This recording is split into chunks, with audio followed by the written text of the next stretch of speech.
Hi, I'm Jessica Rector, your host and founder of This Man Thing, where we help men be authentic through their communication, thoughts, and actions. We help them play bolder, think bigger, and be better in order to gain more freedom, confidence, and success. You can find us at thismanthing.com. You can also join our free Facebook group at thismanthing.com/groups, where men are having real conversations and building much needed community, support, camaraderie with other men. My guest today is Steve Horseman. He is the founder and head coach of Good Guys to Great Men Coaching. His program provides eye-opening training and mentoring to help men become the powerful, confident, passionate man they secretly want to be. His clients make enormous breakthroughs in their relationship struggles with women, and they finally feel they are confidently in control of their lives, sexuality, and happiness. Please help me give a warm welcome to Steve. Woo! Thanks so much for joining, Steve. Thank you, Jessica. Thanks for having me. I'm happy to be here. Yeah, well, we're excited to have you. Tell us a little bit about you, a little bit about your background and the journey which led you on to having and being a head coach, but having Good Guys to Great Men Coaching. Sure. In a nutshell, I'm a 55-year-old white guy who seemed to have a normal life, but the guys I work with tend to be almost exactly like me.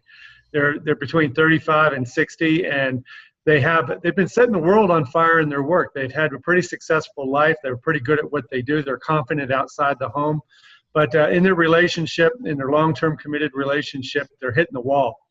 And some of these guys are on the verge of divorce, trying to avoid divorce. But one thing they know is true, that the confidence that they feel outside the house is nothing like the eggshell walking they do when they get inside the house. They feel intimidated, they feel inferior, they feel small. And so I got into the coaching business because I got divorced after 28 years. And the reason I made this my mission is because I found out there were things our fathers didn't tell us. And when I got into this body of study about men and women and physiology, sexuality, there's so many things that our fathers didn't tell us. And the lights come on for men when they start to learn this. And the thing is, most of us don't try to learn until we feel some pain. And that's when I usually find men in pain, which is where I was when I got into this. Been doing it for 4 years now, and I talk to men around the world. And I can't think of anything I'd rather do than be here today talking to you about it. Awesome. Well, thanks so much for being here. So what are some of these things that men's dads did not teach men about? Some of the things that we don't know, first of all, it's a matter of empathy. We grow up as young boys thinking that if we can only get a gold star from our kindergarten teacher, elementary school, junior high, from our girlfriends in high school, and if we get married, all we want is gold stars from women, which tends to feed the myth that if we keep women happy and we please them, we'll be fine and we'll get everything we want. Men will use words like happy life, happy wife, happy life, or if mom ain't happy, nobody's happy. And those are the kind of messages we got over the last few decades. And it set us up to think that we're on a pedestal lower than her, that if all we do is keep her happy, we're going to be okay. And what I found is it's created a few generations of men who are playing very, very small and have a very, very tough problem with confidence and dealing with women, especially their romantic partners. And that's so interesting. Somebody in the group just put this video up, and it was about someone in the video was saying that women are up on a pedestal. And of course I was like, what? Like, I totally disagree with that. I don't want to be on anyone's pedestal, but I also don't want men to feel like they need to put women on a pedestal, because I think that also allows men to feel less than, right? And they're not. I don't buy into the those cliches that you were saying about the wife being happy or the mom being happy and everything's going to be amazing, because then I feel that men are walking on eggshells and trying to be and portray themselves as someone that they're really not, just to ensure that the wife or the mom is happy. Yeah. And we learn this from a very, very young age. This is the thing I try to tell men when they hit the pain point, is that they didn't see it coming. We've been doing it since we were kindergartners. And it's just part of the social structure that has been created over the last few decades. So when the light comes on, when you find out you don't have to do that, I'm creating a training course called Is Your Foot Stuck Under the Pedestal You Put Her On? And this is about the apologetic man, the man who always lives thinking that she is on a pedestal. She always has been. And if I can only get out from under it, maybe I can feel better, more confident. And so I talk about the unapologetic man, learning to stop apologizing for being a man and for wanting what you want in life. I know this is what you teach as well. Mm-hmm. Yeah. Well, the thing is I feel like when you're constantly apologizing, you start to look in the mirror and you forget to recognize who you are. You forget who you are because at the core of it, you don't know. You've been too busy trying to be someone else, or trying to live up to someone else's expectations, or trying to, tweak and adjust yourself and mold yourself into who you think others want you to be, or, the opinions that will agree with your wife, so you don't create conflict because you're trying to make her happy. And where does that leave you? That leaves you miserable and unhappy, and you have no idea who you are at your core because you've spent too many years trying to be someone that you're not, right? Oh, I love it. I love it. Everything you said, I love it. It's right. I recently wrote an article. It was a 30-day challenge for men who find themselves saying, I'm sorry a lot. I'm sorry. And what it does is create this energy of a little boy. I'm sorry. I'm sorry for you being mad. I'm sorry if you're upset. I'm sorry if you got bad news. I'm sorry your day was bad. I'm sorry I want sex. I'm sorry I'm attracted to you. I'm sorry I just wanted to help you. I'm sorry for being a man. I'm sorry for having a dick. I'm sorry. It's all those things that make us so unattractive in our own skin. We know we hate it when we're doing it. We can't stand the way it feels inside our body when we're doing it, yet we can't stop because we think it's what she wants to hear. It's what will make her happy. And the other thing that our fathers didn't tell us is that apologetic men who play small and don't own their confidence, they're extremely unattractive and unsexy to women. And it's you can say that to a man, but it won't make him stop tomorrow. He'll still go back to doing it until he understands why he's doing it, how he got there, and understand how good it feels the next day when you decide, you know what, I'm going to stop doing this. I am going to start doing something different. You gave me goosebumps as soon as you said that, so unattractive to women, because that's how I feel as a woman, that men who are not confident, it's not about arrogance, it's not about ego, but men who aren't confident, who don't know who they are, who are not self-aware, who will, say how high, ask how high when I say jump, those are not appealing men to me. It may be because I tend to be people label me as a strong, independent woman, but I want a guy who is self-assured, who is confident, who plays bigger, who has dreams, who's willing to go after that. And I think when men recognize that's an appealing trait, I would think that they would want to do it more. But if they don't know that they're really doing it, or they don't know what's at the core of them apologizing it, where do they start? How do they go about getting on this journey of changing that thought process?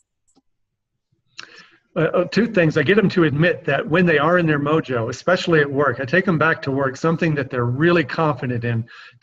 Men tend to be very confident in things that they know they're competent in. And usually we'll go to the work setting and we'll think about that feeling of mojo and feeling in control, and you got your balls in your hands and you're just feeling good.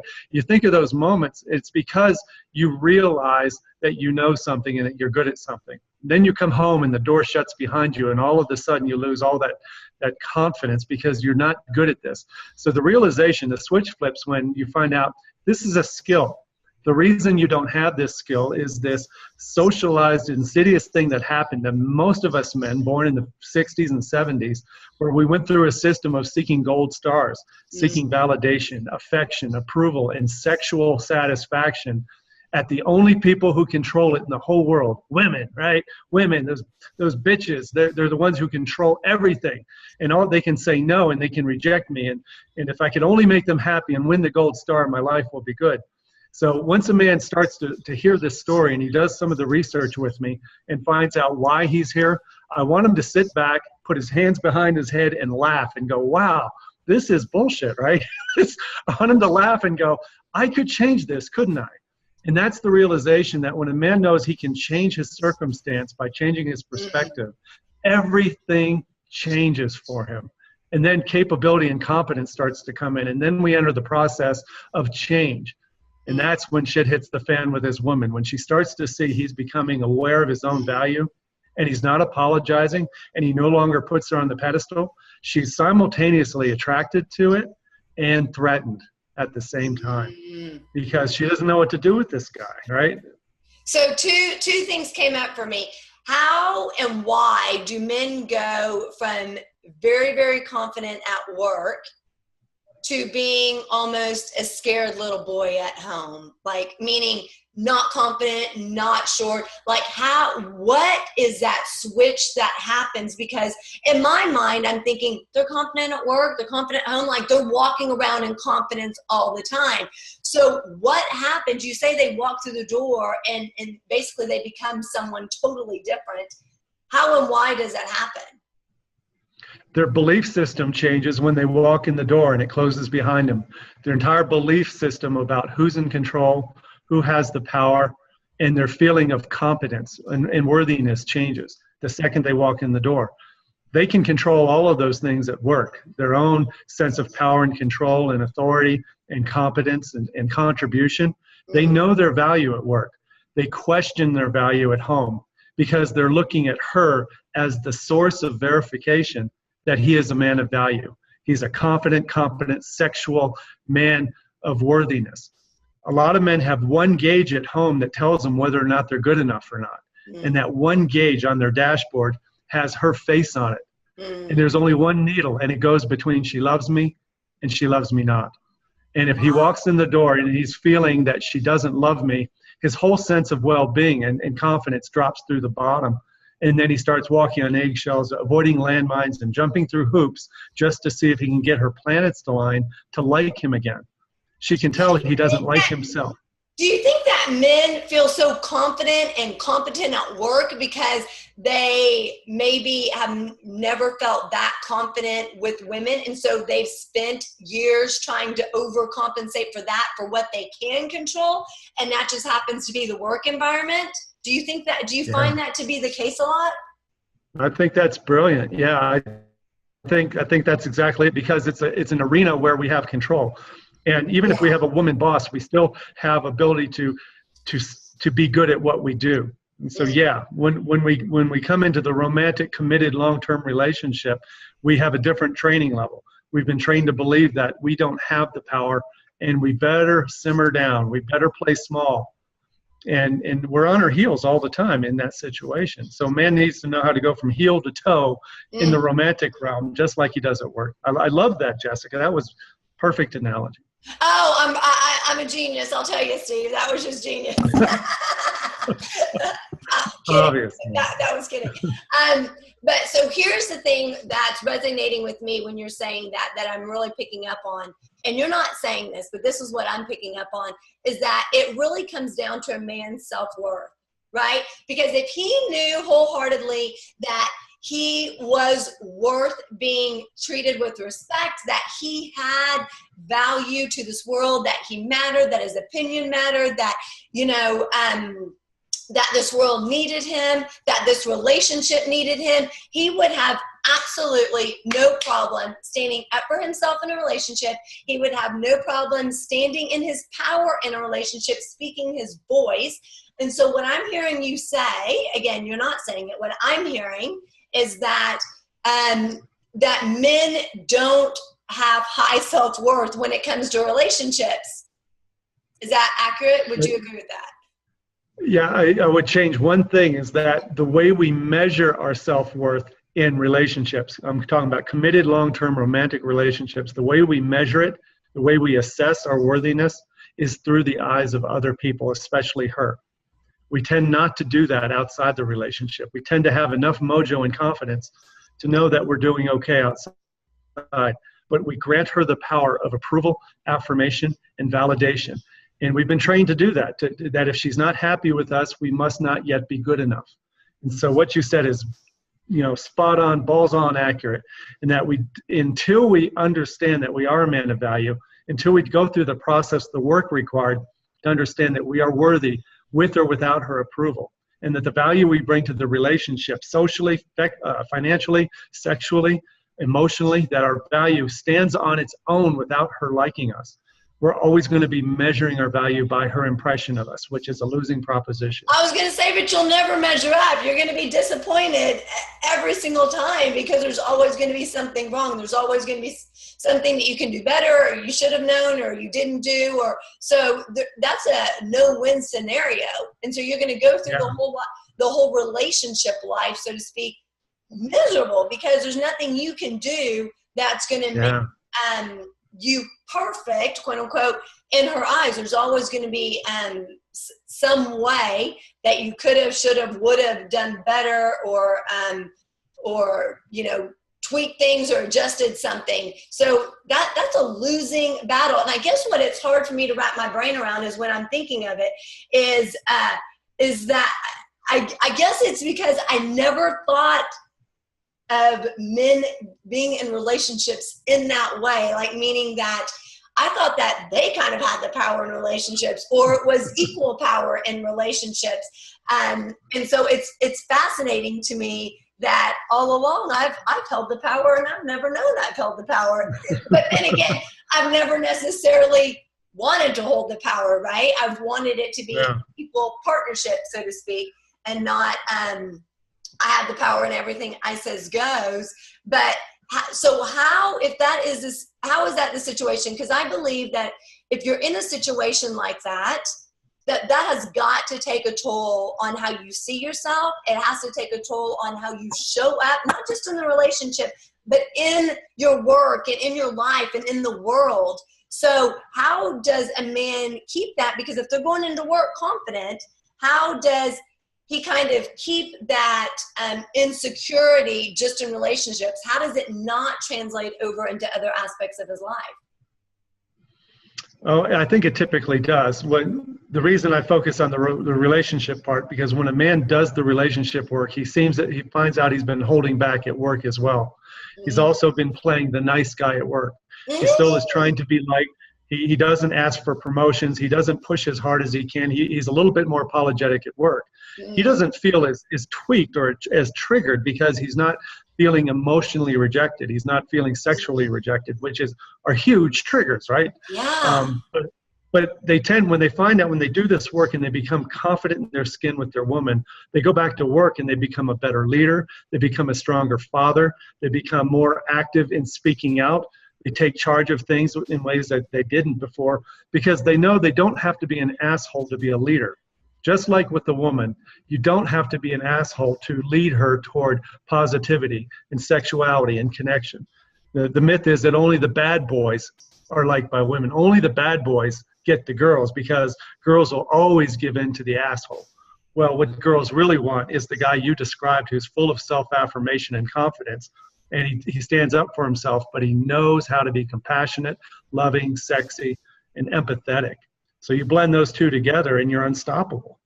So do you think that it shows up in a man in every way, in him actually using the words, I'm sorry, or are there other ways that it shows up that he's this type of person, but he may not actually say those words, quote unquote, I'm sorry, every time?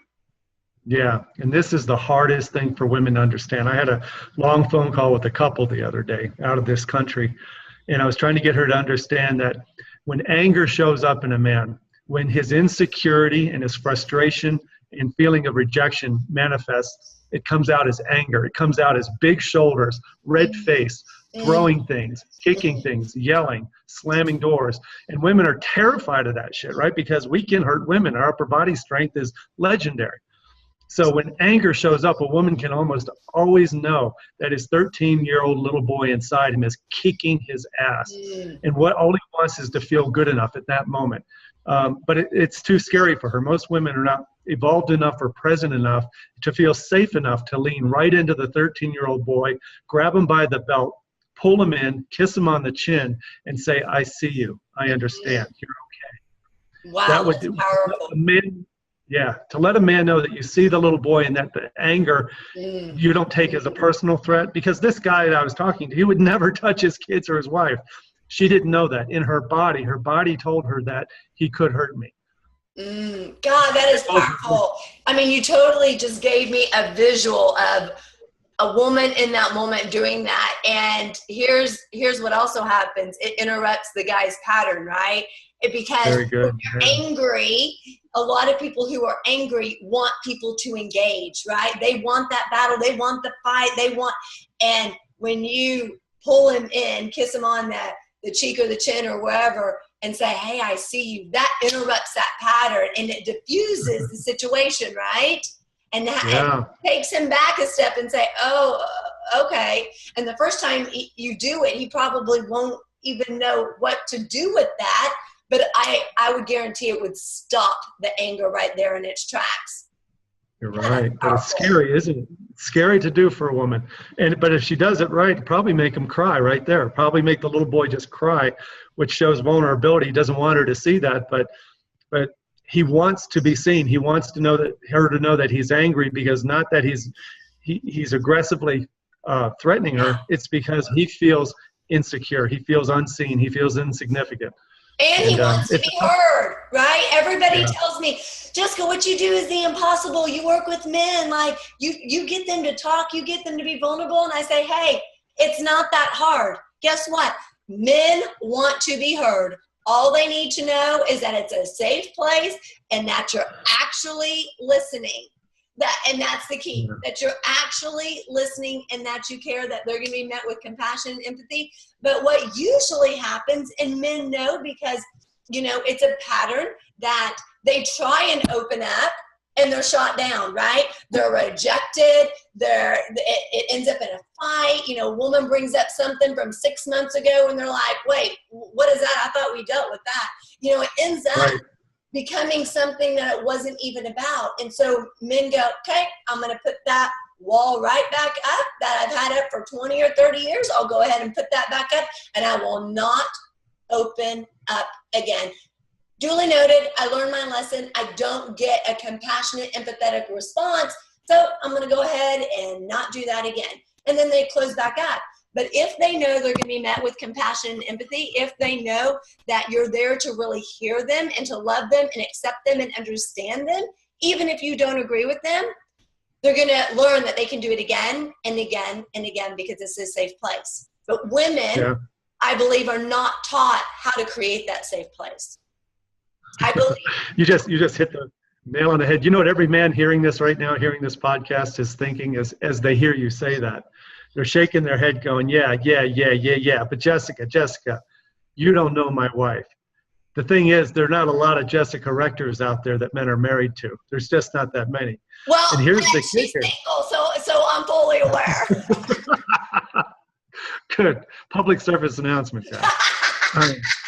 Yes, thank you. The thing is, having that many evolved, emotionally strong, feminine, powerful women, it's just beginning. The society's just now starting to create those as we're creating men who are the same. And so my business with men is that I know your wife is not Jessica Rector. I know she could never do what we talked about on the podcast. This is why manning up, forgive the phrase, manning up.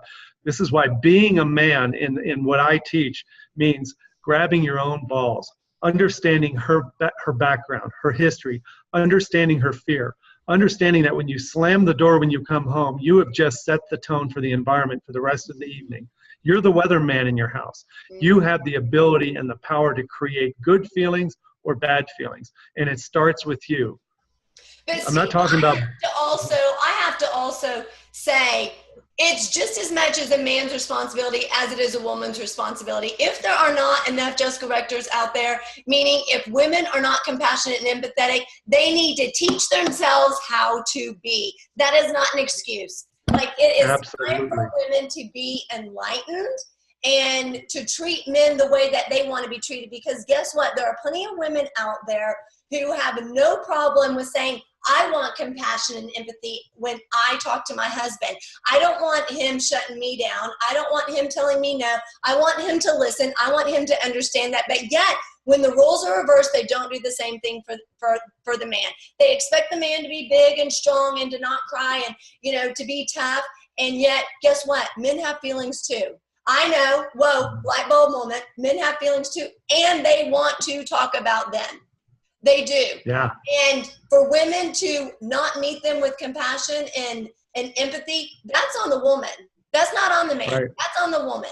And Absolutely. so the man can walk through the door and close the door as opposed to slamming the door shut. Absolutely. But yet the woman also has to acknowledge that if a man does slam the door shut, what's wrong, honey?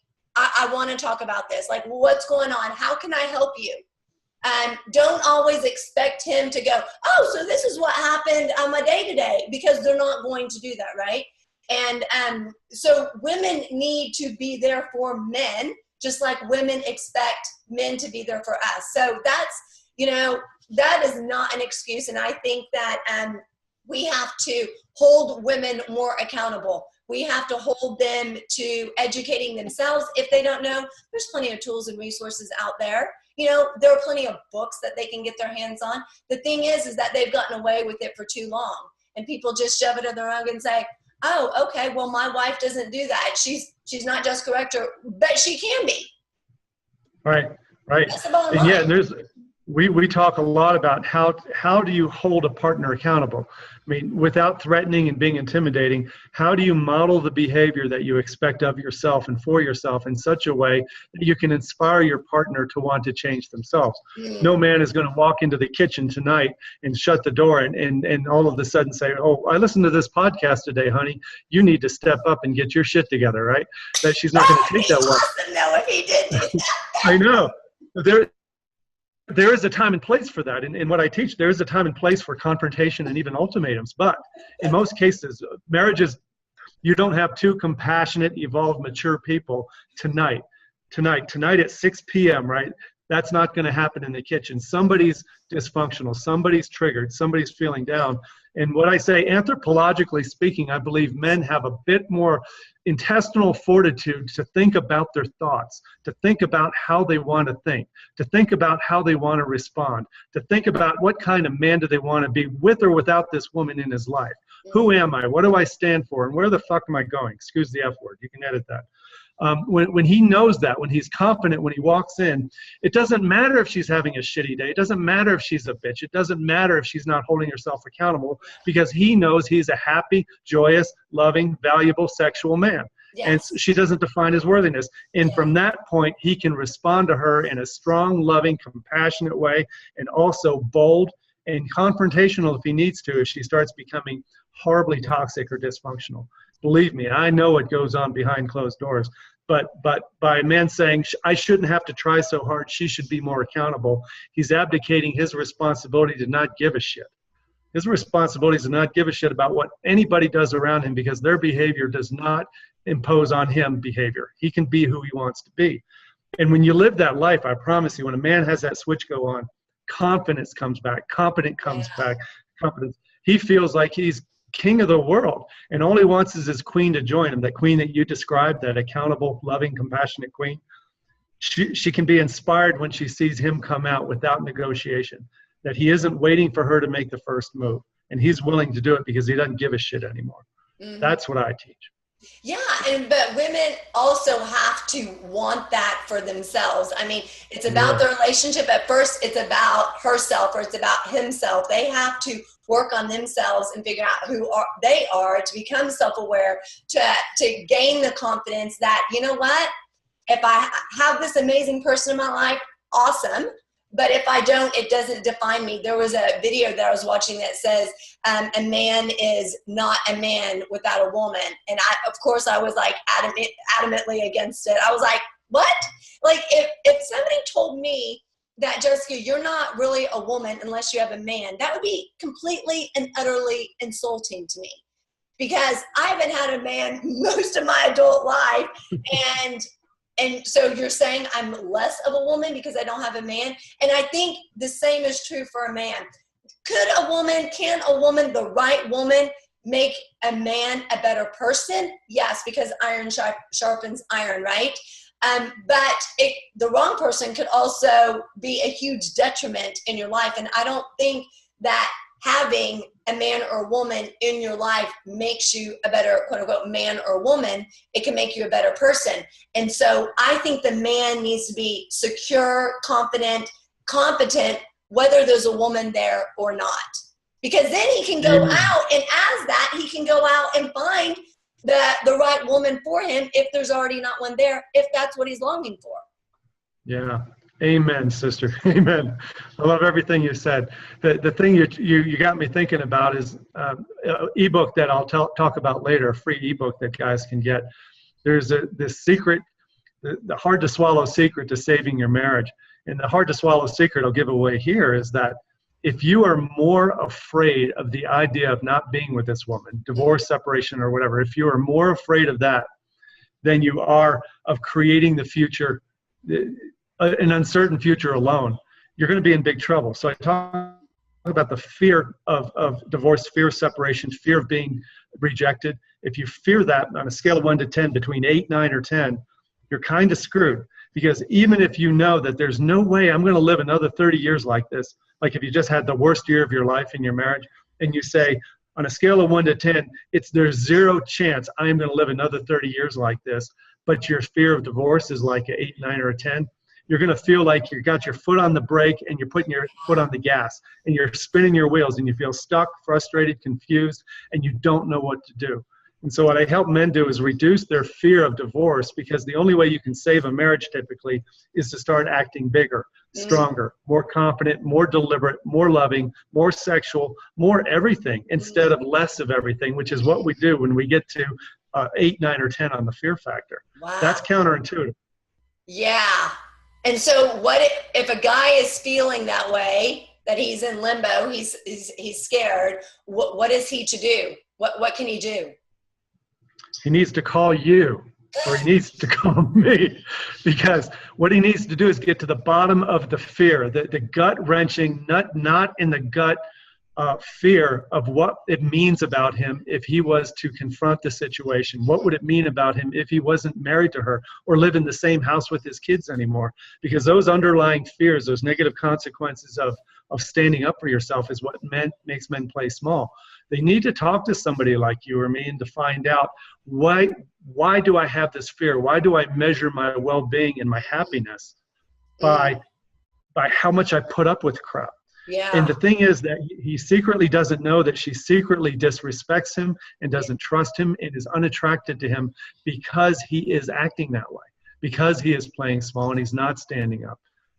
It's really counterintuitive. What is something that if a guy is listening, he can identify himself in? If he's like, I don't really think I say I'm sorry that much, what is a sign that he can pick up on that he'd go, okay, well, that's me? Because, it's like, I don't know, that's not me. I don't say I'm sorry that much. I don't think I play that small. What is something that, give me an example that if they do, or what are some clear signs that they can look for that they can say, okay, that is me? Yeah. Here's the one that I always bring up. I call it the hummingbird husband, because if he's the guy I think he is, even if he's not saying I'm sorry, he's quietly tied up about her not liking him, not paying attention to him, not approving of, not giving him sex. He's quietly upset and nervous and anxious over that. So he becomes a hummingbird husband compared to the mountain lion, which is who I train. I train men to be mountain lions.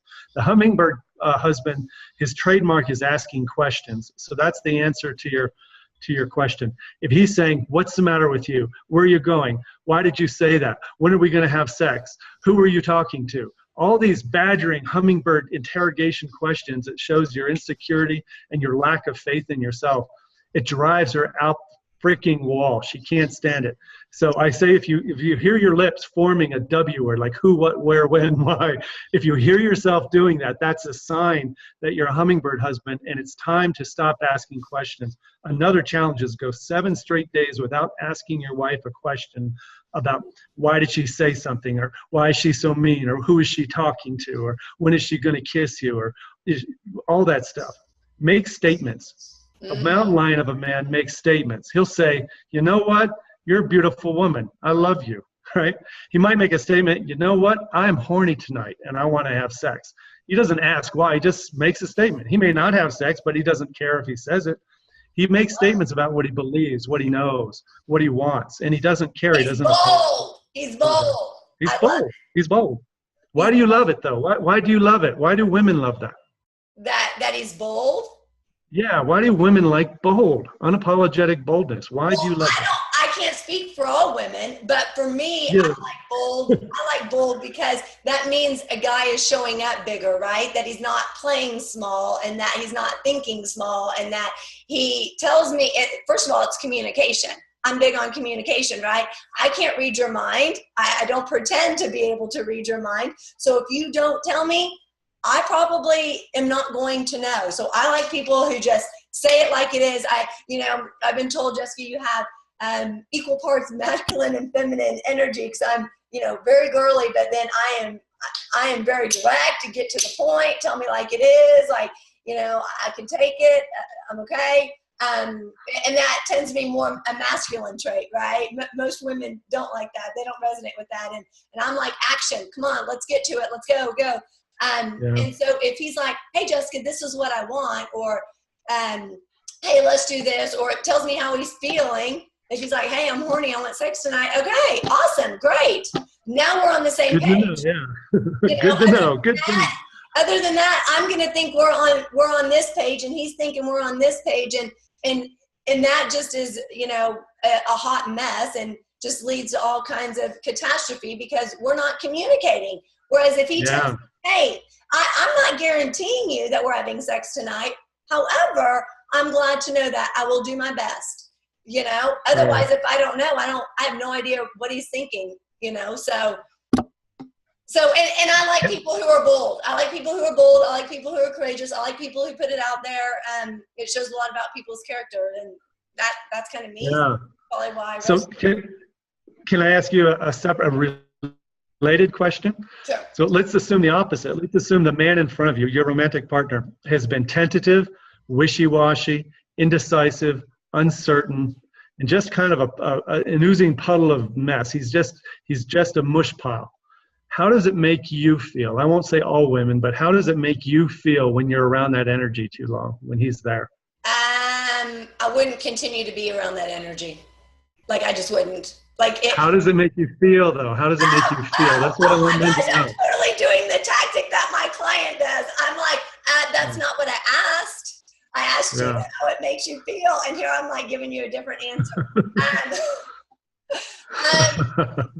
That's interesting. I don't know if I've ever really sat there and thought about how it makes me feel if someone does that.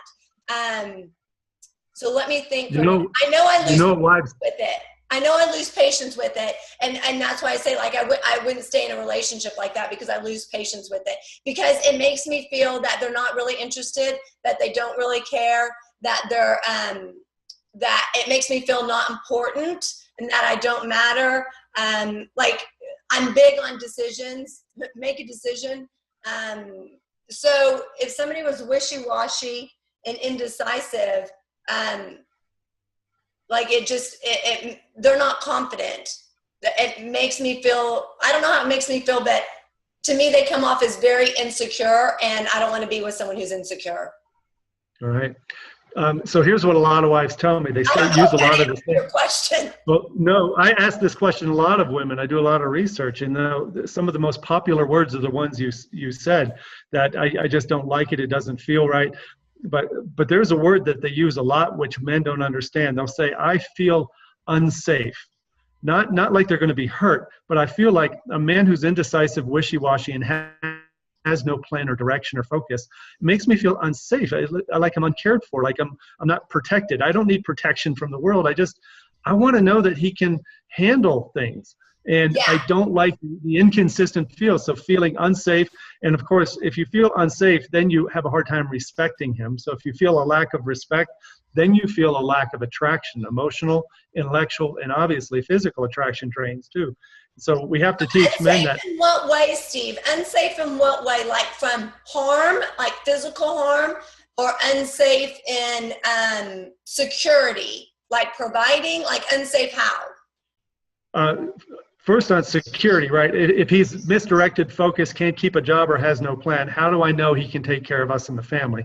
So there's that financial side. But there is also this, women have told me that sometimes we can go, if he is so mamby-pamby, wishy-washy, what if somebody broke in the house tonight? How could I even count on him to be the one to go downstairs instead of me? I hear women say that, and it's not that they're in imminent danger. It's just this weird thing that goes on in your head. In 2 seconds, you make a connection. If he's uncertain and wishy-washy, how can he, quote, protect me? And so the unsafe the difference for me, Steve, is as a single mom and as a woman who's been, single a heck of a lot more than I've ever been in a relationship. And I use the term relationship loosely, never been in a long-term relationship. I don't count on a man to keep me safe. I don't count on a man to protect me. Because if that were the case, I would never be protected and I would never feel safe. So I think that may be the difference of why I don't resonate with the term unsafe in that situation, because I've never relied on a man for that. And here's what I also believe. I also believe that, men, yes, are physically more fit and stronger on average than women. So I definitely understand like immediate danger, how, women depend on men to protect them physically if danger was at bay. But I think women need to look at protecting themselves, and I don't necessarily mean physically, but protecting themselves. I think that they need to count on themselves to feel secure. I don't think all of that always needs to default to men.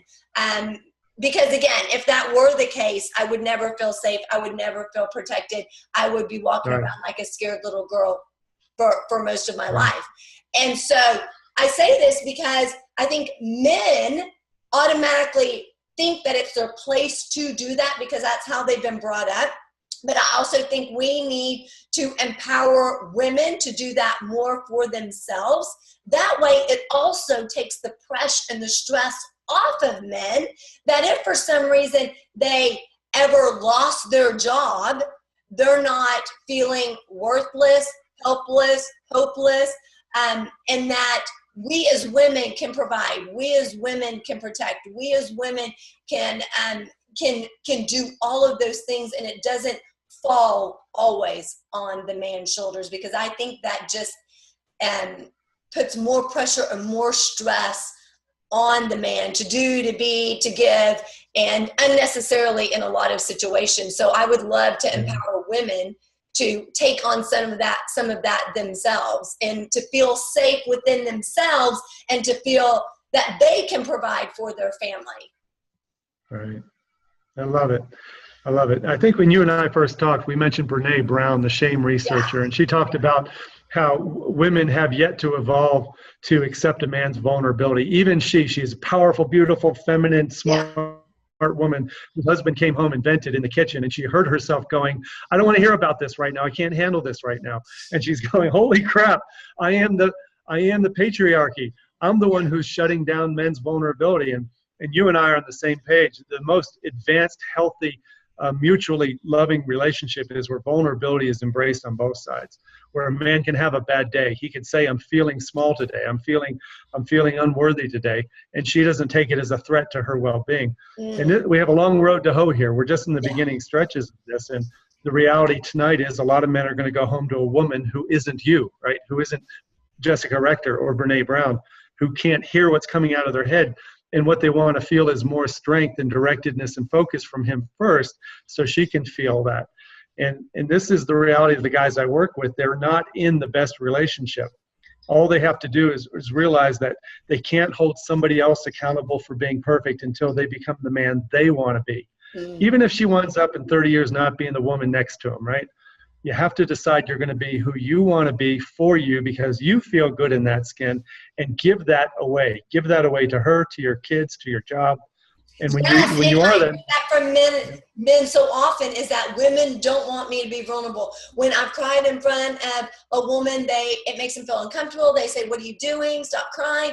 And I said, then you're not around the right women. Like, you keep being you keep doing you, let them be them. If you being you makes them uncomfortable. If they don't like it, that's their issue. That's not yours. You own yourself. You take responsibility for what's yours to own and to take, and let them do themselves. But don't stop being you just to try and please and be someone else. Oh my gosh, this has been so amazing, Steve. So tell us one thing that if a man is resonating with this, or he may hear himself in this, what's one thing that he should start doing today outside of, yes, maybe connecting with the two of us, but what is one thing he can do in his life today?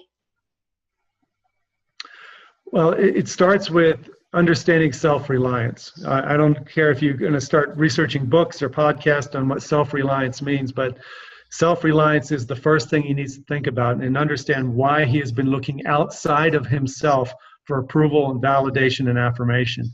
That his happiness and his approval and everything good is inside. I know this is what you teach too.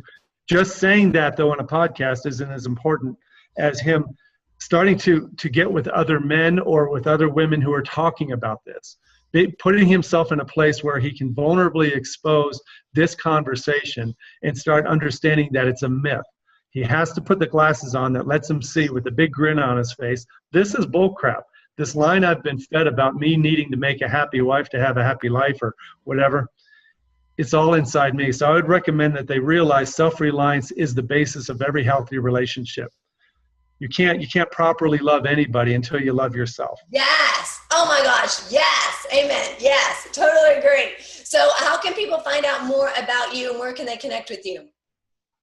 I'd say go to my website at goodguys2greatmen.com. There's a numeral 2 between there. goodguys2greatmen.com. There's a email box there. Put your email address in there. You'll get my free ebook, The Hard to Swallow Secret to Saving Your Marriage. And I do free consultations. I have a big video library and weekly emails as well. That be careful. If you sign up, you're going to get an avalanche of crap from me because I believe in giving value and serving men powerfully. So go to my website. Wow.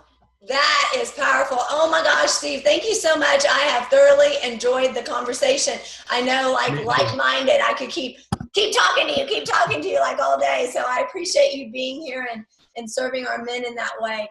Again, I'm Jessica Rector, host and founder of This Man Thing. You can find out more about us at thismanthing.com and also join our free Facebook group at thismanthing.com/groups. Join the real conversations we're having with men, and we're building community support and camaraderie with other men. We want to help you be authentic through your communication, thoughts, and actions to play bolder, think bigger, and be better, to have more freedom, confidence, and success. So reach out and let us know how we can help you. Again, Jessica at thismanthing.com. And until next time, have a fabulous, amazing day. Bye-bye.